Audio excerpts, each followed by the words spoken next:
Far up the east coast of Greenland at the mouth of Scoresby Sound, the world's largest fjord system, lies the small town Ittoqqortoormiit. It is about as isolated, remote and difficult to access as possible. And yet, shortly ago, on the 17th of August 2025, it had been here for a century. Ittoqqortoormiit was established 17th of August 1925 under the Danish name Scoresbysund, named after the fjord system, bearing the name of English explorer William Scoresby. The area had been explored early as the outpouring of the waters of the fjord made it more accessible than much of the Greenlandic East coast, which is located behind the iceflow of the Arctic Sea going south.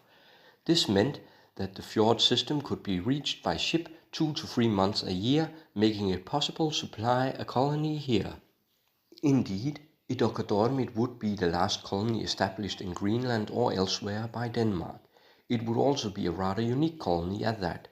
Most colonies during the Age of Sail were set up in areas that were already inhabited to facilitate trade and or control with the people living there. This had been the case with Tasiilaq in the Ammassalik region further to the south on the east coast of Greenland. Here a colony had been set up to supply the only remaining East Greenlandic population in 1894. Shown is a Danish plate commemorating this colony, showing the original church and trade station with King Oscar Fjord and the mountain Polheim in the background.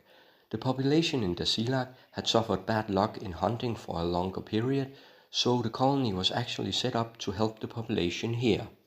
Earlier they had simply gone south to trade at the colonies there. The Scoresby Sound region had no population, only the remains of prior settlement. What it did have, however, was excellent hunting grounds both at sea and on land, and this was the point.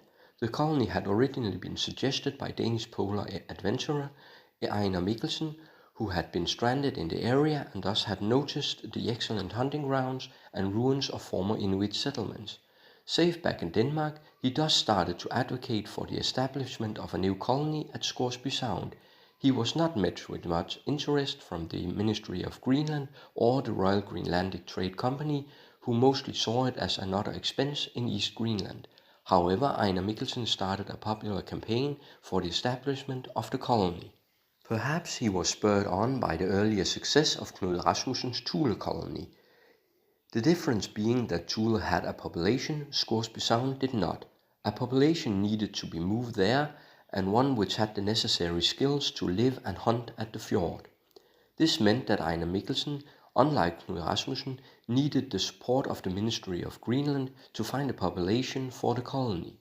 To this end, he established a society for the establishment of the colony to collect funding and even had a commemorative plate produced as seen here, which was sold in 1924 to gain financing through supportive buying. Einar Mikkelsen played on the popular sentiment that a colony needed to be established to keep the Norwegians out of eastern Greenland, even though Denmark and Norway had an agreement that fur trappers from both countries were free to operate there. In the end, private explorers from both sides would force the issue, which would lead to it being settled in Denmark's favor. Einar Mikkelsen would also succeed in pushing the Ministry of Greenland to support the establishment of Ittoqqortoormiit in 1925. So 17th of August 1925, 70 adults and an unknown number of children arrived at the site of Ittoqqortoormiit, most from Tasiilaq and a few from the Disco Bay area in West Greenland. They brought along their dogs, kayaks, dog sledge and hunting equipment. Also on the ship was timber to build new houses. They would get timber houses, which was an improvement from the turf houses many had known from Tasiilaq. Incidentally, Ittoqqortoormiit means the place with the large houses, referring to this fact. The colony quickly showed that the hunting in the area was indeed good, with much more catch than in Tasiilaq to the south. Not all the settlers wanted to stay, and some tried to return to Tasiilaq, but found themselves unwelcome at home due to scarcity and thus returned to their new home. Despite its isolation, Ittoqqortoormiit was successfully established and still remains to this day. What is interesting about Ittoqqortoormiit is that it is one of the latest examples of colonization of an area completely uninhabited, albeit with prior habitation. and the colonization was by people who could sustain themselves to a significant degree off the land. It is thus much akin to Polynesian settlement in the Pacific, where they would live off the new land itself and the island lacked prior habitation. That the population is emitted partly due to scarcity at home is also much like the Greek seafaring colonization, although this was mostly into inhabited areas around the Mediterranean. But the likeness still remains even if Ittoqqortoormiit had modern support in its establishment. Despite this, it was very much able to sustain itself and thrive to a degree where it could export a surplus of fur and skin for a time. This puts it in contrast to mining towns, which are the most common modern settlement type in difficult regions. These are commonly completely dependent on food imports and income from the mine, thus they crumble when the mine closes.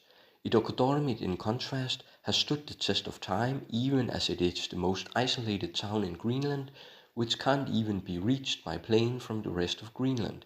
It is serviced by Nordland Air from Iceland rather than Air Greenland, which only has the helicopter connection from the airstrip at Nelarit to Ittoqqortoormiit proper. The isolation and distance of both Ittoqqortoormiit and Tasiilaq from the main population on the west coast has led to the East Greenlanders feeling marginalized to an extent where it has this year 2025 led to the early steps of an independence movement. It is cementing around the early stages of the formation of the Party for an Independent East Greenland in Tasiilaq and shows how isolation can lead to separatism. Also, the East Greenlanders are a distinct Inuit group from the West Greenlanders. The isolation is at its most extreme in Ittoqqortoormiit without even a flight connection to the rest of the country. It might seem far-fetched, but East Greenland was administered separately from West Greenland until 1963, when it was integrated into the then Danish country of Greenland. And the Kingdom of Denmark has other very small special administered parts. What Ittoqqortoormiit at the furthest edge of the world ocean can show us is the kind of rugged existence involved in true colonization of frontiers and barren lands, which is far from the glittering presentations of Mars colonies and seasteading. True settlement of frontiers is not luxurious and demand much of settlers.